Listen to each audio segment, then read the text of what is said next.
In 955 AD, Europe was dying. For over 50 years, unstoppable horsemen from the east had burned their way across the continent, from Italy to France, and no army could stop them. Until one August day, on a quiet German plain called Lechfeld, everything changed. This is the battle that saved Europe and created an empire. Today, if you walk through the meadows near Augsburg, you'll see peaceful fields and hear church bells. But beneath this serenity lies the memory of the day when the fate of an entire continent hung in the balance. They came from the east like a thunderclap, horsemen from the Hungarian steppes known as the Magyars. Fast, ruthless, and nearly unstoppable. For over half a century, they had ravaged the continent. From Italy to France, their raids burned monasteries, looted cities, and shattered armies. They were masters of the saddle, nomads raised in motion, wielding composite bows with terrifying precision. Their favorite tactic? The feigned retreat. Lure the enemy in, scatter them, then kill them. To Europe's peasants and priests, they were a scourge sent by God, a punishment for a broken world, and no one could stop them. But in the east, a new power was stirring.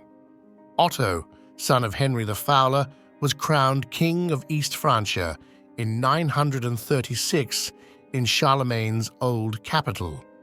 His dream? To forge a unified Christian kingdom from fractious duchies, Saxony, Swabia, Bavaria, Franconia.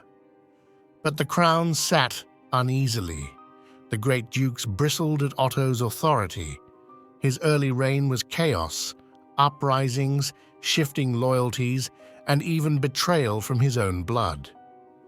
In 953, Otto's son Ludolf and his son-in-law Conrad the Red rebelled, plunging the realm into civil war, and the Magyars were watching. In a desperate gambit, it's believed the rebels may have made contact with the Magyars. The idea? Invite the raiders in to force Otto to negotiate. But the plan backfired. The Magyars came not as partners, but as predators. In 954, their raids resumed. And by summer of 955, the largest Magyar host ever seen, over 8,000 warriors, poured into Bavaria. They weren't here to plunder. They came to conquer. Their target, the wealthy and strategic city of Augsburg. On August 8th, they surrounded it. Inside, Bishop Ulrich, a man of iron faith, rallied every man capable of holding a spear. The first attack nearly breached the east gate, but Ulrich's countercharge held. The siege dragged on. Walls crumbled, food ran low, but still they held.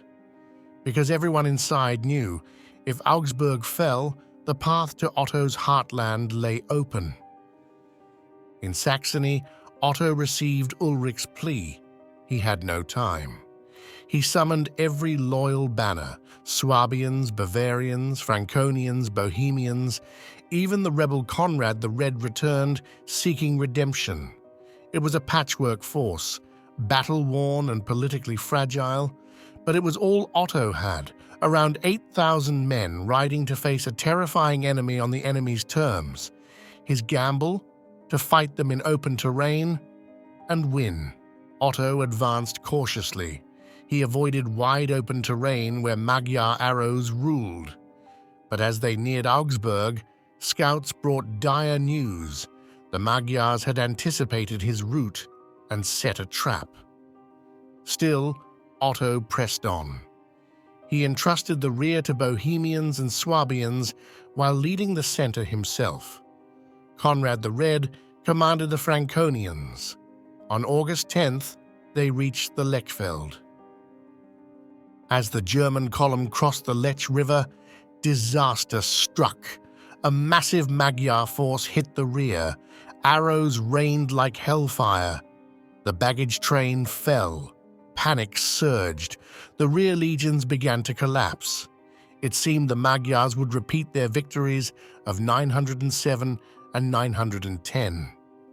But then, a roar cut through the chaos. Conrad the Red saw the collapse and charged. His Franconian cavalry wheeled around and smashed into the Magyar ambush with brutal force. It was thunder against wind. The Magyars, busy looting, were caught off guard. Their line buckled. The rearguard was saved. Conrad had redeemed himself at a terrible price yet to come. Now Otto rallied his men. He spoke not just of victory, but of salvation. Behind him fluttered the sacred banner of Archangel Michael and the Holy Lance, believed to be the spear that pierced Christ. Then came the order, charge. 8 legions surged forward, knights, infantry, lords and peasants alike. The plain shook.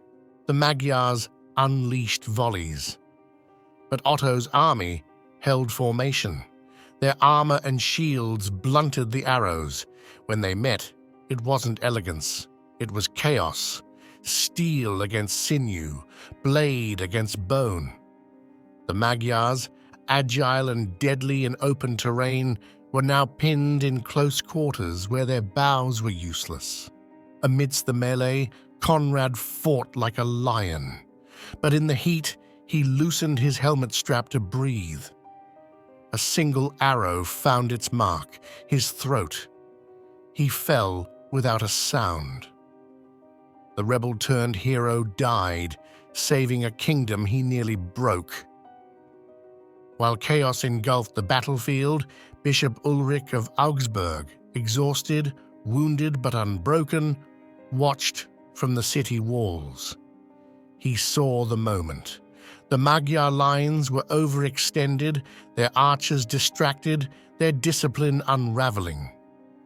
That night, Ulrich had sent a daring message to Otto: "Give us a signal, and we will ride." Now, as the sun broke through the dust, Ulrich gave the order. From a hidden postern gate beneath the eastern wall, a company of Augsburg knights, fewer than 100, charged forth. Armor gleamed, crosses painted on shields. Priests blessed them as they passed, chanting psalms for victory or a good death. They crashed into the Magyar flank with righteous fury. The enemy, focused entirely on Otto's front lines, never saw them coming. Panic surged. A cry of alarm cut through the battlefield. The trap Otto had hoped for was now complete. The enemy was surrounded. The impact of Ulrich's surprise assault shattered the fragile balance of the fight. The Magyar command structure, already stretched thin by the frontal assault, now crumbled. What had been a disciplined cavalry force dissolved into chaos. Frightened horses threw their riders. Some warriors abandoned their bows to run faster. Arrows fell from nerveless fingers. Across the Lechfeld, cries of retreat turned into howls of terror. Otto's legions pressed forward like a tidal wave. The German knights, bloodied but still locked in formation, cut down the fleeing Magyars with merciless precision. No quarter was given. The banners of the Magyar tribes, once feared across Europe, lay trampled in the dirt. Their famed mobility was now a curse. There was nowhere to flee, no direction that didn't lead into death. As if summoned by fate, the skies turned black. A massive summer storm rolled across the Lechfeld, drenching the blood-soaked earth in a torrent of rain.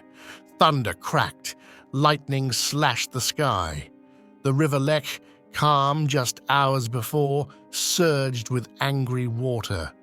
Its fords, the only escape for the fleeing Magyars, vanished beneath roiling currents. Trees were uprooted. The flat plains turned to sucking mud. Otto had already ordered every bridge guarded, every crossing blocked. Now, nature sealed the trap. Soaked to the bone, terrified beyond reason, the Magyar survivors tried to swim, but their armor dragged them down. Horses flailed in the current. Men drowned, not in battle, but in retreat. Across the forests and hills, Otto's patrols and local militias hunted the scattered remnants. The rout became a massacre. The storm was no longer just weather, it was judgment. The Magyar chieftains, Bulksu and Lel, were captured and hanged in Regensburg. No honor, no negotiation. They were executed as bandits, their deaths a message to all of Europe. The age of Magyar terror was over. The victory was seismic. Never again would the Magyars raid the West. Instead, they began to settle, adopting Christianity and forming the Kingdom of Hungary within 2 generations. From scourge to citizen, from chaos to kingdom, Otto returned a hero. He was hailed as Pater Patriae, Father of the Fatherland. And in 962, Pope John the Saint crowned him Holy Roman Emperor in Rome. A battle on a quiet plain had created an empire. Today, you can walk the fields of Lechfeld. Visit the church of St. Ulrich and Afra in Augsburg. See relics in the Diocesan Museum. Read about the battle in books like The Oxford Illustrated History of Medieval Europe or Otto the Great and the Formation of the Holy Roman Empire by Robert Holtzman. You can stand where history turned and where Europe as we know it began. This was the Battle of Lechfeld, where Otto rolled the dice and changed the world. If you want more immersive journeys through forgotten moments that shaped our world, subscribe to Weaver's Nest and hit the bell icon. Let us know in the comments which battle, legend, or life you want to explore next. History isn't buried, it's waiting.